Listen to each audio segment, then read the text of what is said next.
सोलापुरात मोठे कट कारस्थान. शहरात अलीकडे गुन्हेगारीचं प्रमाण वाढत आहे.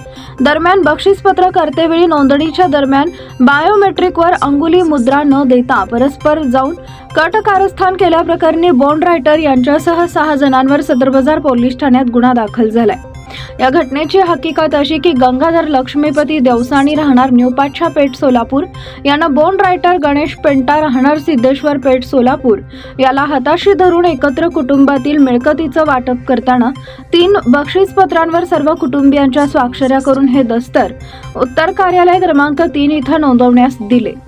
नोंदणीच्या वेळी बक्षीसपत्राच्या अगोदर जाणून बुजून संशयित आरोपी गंगाधर लक्ष्मीपती देवसानी यांनी दामोदर लक्ष्मीपती देवसानी, अमित दामोदर देवसानी, अनिल दामोदर देवसानी, निर्मला दामोदर देवसानी राहणार सर्वजण विणकर वसाहत अक्कलकोट रोड सोलापूर यांना हाताशी धरून ही मिळकत फिर्यादी अर्चना श्रीधर देवसानी राहणार न्यू पातशा पेठ सोलापूर यांच्या नावानं न करण्याच्या उद्देशानं नोंदणी दस्ता अंगुली मुद्रा न देता परस्पर निघून कट कारस्थान केले आणि फसवणूक केली अशी फिर्याद अर्चना देवसानी यांनी सदर बाजार पोलीस ठाण्यात दिली असून 6 जणांवर गुन्हा दाखल झालाय. या घटनेचा अधिक तपास पोलीस निरीक्षक लकडे करत आहेत.